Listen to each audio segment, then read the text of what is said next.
వీటన్నిటిని కూడా మీరు చాలా జాగ్రత్తగా గమనించాలి. టాస్క్ 1 లాని చేసి నిరూపిద్దాం.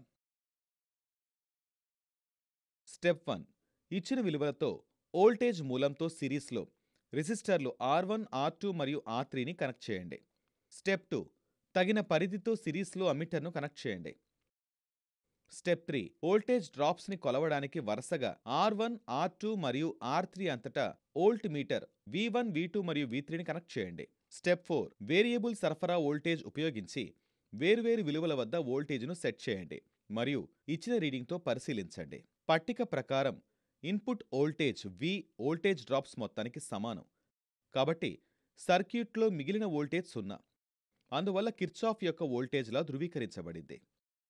సిరీస్ మరియు సమాంతర సర్క్యూట్ల గురించి చర్చిద్దాం. ఉదాహరణ 1 సిరీస్ సర్క్యూట్లో కరెంట్ అదే విధంగా ఉందని మరియు వోల్టేజ్ భిన్నంగా ఉంటుందని ఎల్లప్పుడూ గుర్తుంచుకోవాలి. మరియు సమాంతర సర్క్యూట్లో వోల్టేజ్ అదే విధంగా ఉంటుంది మరియు కరెంట్ భిన్నంగా ఉంటుంది. 1 మరియు 2 జంక్షన్లలో సమాంతరంగా 2 రెసిస్టర్లు R1 మరియు R2ను కనెక్ట్ చేసి ఆపై మూడవ రెసిస్టర్ R3ని జంక్షన్ 2 వద్ద కనెక్ట్ చేయండి. ఇప్పుడు మొత్తం సర్క్యూట్ యొక్క 2 చివర్లలో వోల్టేజ్ మూలం లేదా బ్యాటరీ టెర్మినల్స్ కనెక్ట్ చేయండి. జంక్షన్ 1 వద్ద కరెంట్ విభజింపబడిన రెసిస్టర్లు R1 మరియు R2 సమాంతరంగా అనుసంధానించబడి ఉంటాయి. జంక్షన్ 2 వద్ద 2 కరెంట్లు కలిసి చేరుతాయి మరియు రెసిస్టర్ R3 ద్వారా బ్యాటరీకి తిరిగొస్తాయి. ఇక్కడ రెసిస్టర్లు R1 మరియు R2 ఒకదానికొకటి సమాంతరంగా మరియు రెసిస్టర్ R3తో సిరీస్లో అనుసంధానించబడి ఉన్నాయి. కిర్చాఫ్ యొక్క వోల్టేజ్ లాని ఉపయోగించి అదే సర్క్యూట్ను ధృవీకరిద్దాం. R1, R2 మరియు R3 యొక్క రెసిస్టర్ విలువలు వరుసగా 2 ఓం, 4 ఓం మరియు 4s ఓంగా ఉంచండి మరియు వాటిని 10 వోల్ట్ల బ్యాటరీతో కనెక్ట్ చేయండి. మొదట ఓమ్స్లను ఉపయోగించి మొత్తం కరెంట్ను తెలుసుకుందాం. తర్వాత ప్రతి రెసిస్టర్ వద్ద ఒక్కో కరెంటు విలువ తెలుసుకుందాం. R is equal to 1 into 1/R1 plus 1/R2. R is equal to 1/1/12 plus 1/4. R1 మరియు R2 యొక్క సమానమైన నిరోధకత 1.33 ఓం. రెసిస్టర్లను R1 మరియు R2 స్థానంలో 1.33 ఓంతో భర్తీ చేయండి. ఇప్పుడు సర్క్యూట్ 1.33 ఓం మరియు 4 ఓం విలువలతో సిరీస్లో 2 రెసిస్టర్లు ఉంటాయి. మీకు ఈ విషయాలన్నీ కూడా అర్థమవుతున్నాయిగా? ఇక్కడ జాగ్రత్తగా చూడండి. R1గా 1.33 ఓం మరియు R2గా 4 ఓం అనుకోండి. 2 రెసిస్టర్లు సిరీస్లో ఉన్నందున మొత్తం రెసిస్టర్లను పొందడానికి వాటి విలువను కలపాలి. R is equal to 1.33 plus 4. R is equal to 5.33 ohms. Voltage మరియు రెసిస్టెన్స్ యొక్క విలువలను ఫార్ములాలో పెట్టండి. I is equal to V/R. I is equal to 10/5.33. సర్క్యూట్తో తీసుకువెళ్లే మొత్తం కరెంట్ 1.87 ఆంపియర్. ప్రతి రెసిస్టర్లో ఒక్కో కరెంటు ప్రవాహాన్ని లెక్కించడానికి మనం ఇంతకుముందు చర్చించినట్లు వోల్టేజ్ డ్రాప్ను లెక్కించాలి. 2 వోల్టేజ్ డ్రాప్స్ V1 మరియు V2 వరుసగా 1.33 ఓం మరియు 4 ఓం రెసిస్టర్లుగా ఉంటాయి. ఓమ్స్ లాను ఉపయోగించి V1 మరియు V2ని కనుగొనవచ్చు. V1 is equal to I R1, V2 is equal to I R2. Series circuit వల్ల ఇక్కడ కరెంటు విలువ అలాగే ఉంది. ఫార్ములాలో కరెంట్ మరియు నిరోధకత విలువలను ప్రత్యామ్నాయం చేయండి. V1 is equal to 1.87 into 1.33. V is equal to 2.5 volts.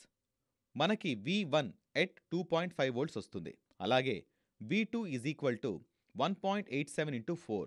V2 is equal to 7.5 volt. V2 is equal to 7.5 volts.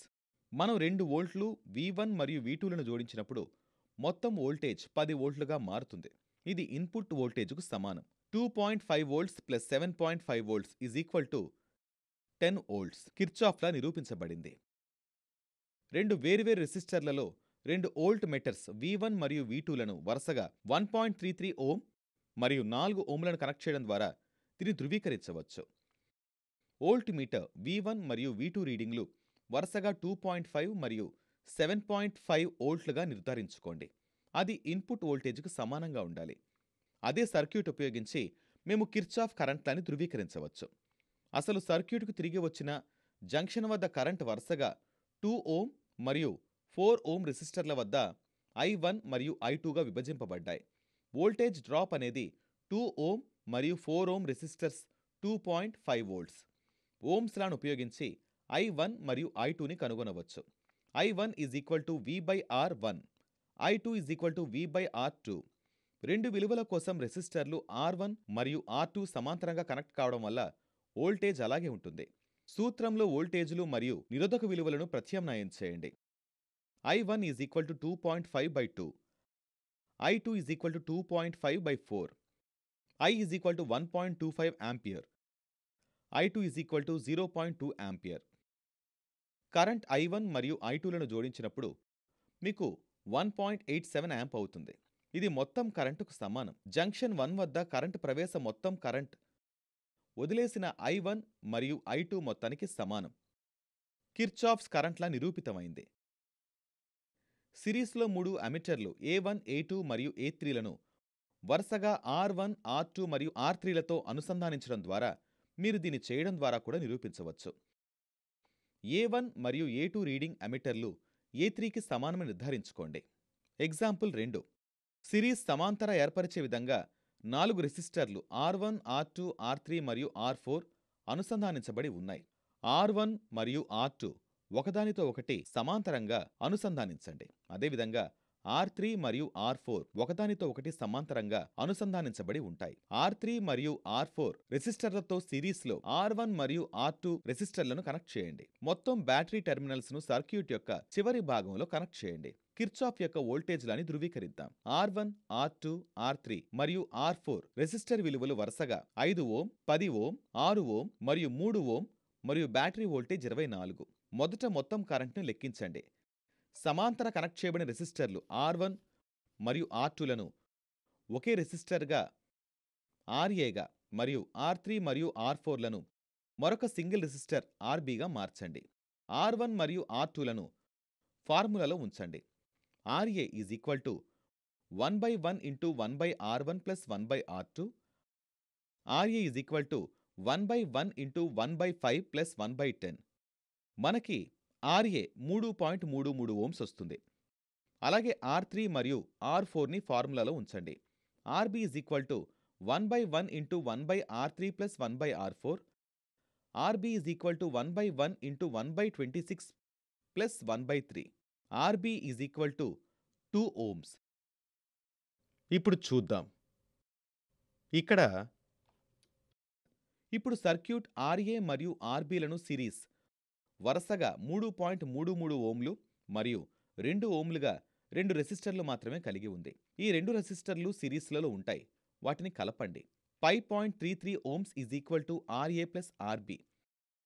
మొత్తం నిరోధకత 5.33 ఓమ్స్. వోల్టేజ్ మరియు నిరోధకత యొక్క విలువని ఫార్ములాలో జత చేయండి. I V/R.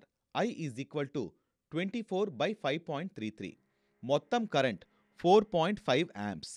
ఇప్పుడు ఫార్ములా ఉపయోగించి RA మరియు RB అంతటా వోల్టేజ్ డ్రాప్స్ V1 మరియు V2లను లెక్కించండి. V1 I × RA, V1 4.5 × 3.33, V1 15 volts. Similarly, V2 I × RB, V2 4.5 × 2, V2 9 volts. Circuit series కాబట్టి కరెంట్ 4.5 ఆంపియర్లు ఒకే విధంగా ఉన్నాయి. మీరు వోల్టేజ్ డ్రాప్స్ ని జోడించినప్పుడు V1 మరియు V2 మొత్తం 24 వోల్ట్స్గా పొందుతాం. ఇది ఇన్పుట్ బ్యాటరీ వోల్టేజ్కు సమానం. అందువల్ల కిర్చాఫ్ యొక్క వోల్టేజ్లా సంతృప్తి చెందింది.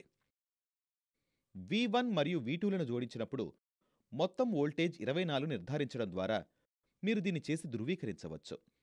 అదే సర్క్యూట్ ఉపయోగించి కిర్చాఫ్ కరెంట్ను నిరూపిద్దాం. I1, I2, I3 మరియు I4 రెసిస్టర్లు R1, R2, R3 మరియు R4లలో కరెంటు ప్రవాహాలనుకోండి. రెసిస్టర్లు R1 మరియు R2లలో ఉన్న వోల్టేజ్ V1 15 వోల్ట్లు మరియు రెసిస్టర్లు R3 మరియు R4లలో వోల్టేజ్ V2 వరుసగా 9 వోల్ట్లు. I1 మరియు I2 విలువలను V1 నుండి కనుక్కోండి. So I1 V1/R1, I2 V1/R2. సమాంతర కనెక్ట్ చేసిన R1 మరియు R2 ద్వారా V1 వస్తుంది కాబట్టి ఇప్పుడు మనం ఏం చేద్దామంటే చూడండి. I1 is equal to 15/5, I2 is equal to 15/10. I1 మరియు I2లు 3 మరియు 1.5 యాంపియర్స్. I1 మరియు I2లను జోడించినప్పుడు మనకు 4.5 యాంప్స్ వస్తాయి. ఇది మొత్తం కరెంటుకు సమానం. అదేవిధంగా V2 నుండి I3 మరియు I4లను లెక్కించండి. So I3 is equal to V2/R3, I4 is equal to V2/R4. Since V2 is common to R3 and R4, I3 is equal to 9/6, I4 is equal to 9/3. I3 మరియు I4లు 1.5 మరియు 3లు వరుసగా. I3 మరియు I4లను జోడించినప్పుడు 4.5 యాంపియర్ల ఫలితాన్ని పొందుతాం. ఇది సర్క్యూట్లో మొత్తం కరెంటుకు సమానం. అందువల్ల కిర్చాఫ్ యొక్క కరెంట్ లా సంతృప్తి చెందింది. దీన్ని చేయటం ద్వారా ప్రతి రెసిస్టర్తో సిరీస్లో 4 ఎమిటర్స్ A1, A2, A3 మరియు A4లను కనెక్ట్ చేయండి. రీడింగ్లను గమనించండి మరియు A1 మరియు A2లను కరెంటు మొత్తం A3 మరియు A4 మీటర్ రీడింగ్ల మొత్తానికి సమానంగా ఉందని నిర్ధారించుకోండి. సిరీస్ సర్క్యూట్లో కరెంట్ స్థిరంగా ఉంటుంది మరియు రెసిస్టర్ విలువకు అనుగుణంగా ప్రతి భాగంతో వోల్టేజ్ మారుతూ ఉంటుందని మునుపటి ప్రాక్టికల్ నుండి స్పష్టమైంది. అదేవిధంగా సమాంతర సర్క్యూట్లో వోల్టేజ్ స్థిరంగా ఉంటుంది, కానీ కరెంట్ నిరోధక విలువ ప్రకారం మారుతుంది. చూసినందుకు ధన్యవాదాలు. మీకు మంచి రోజు.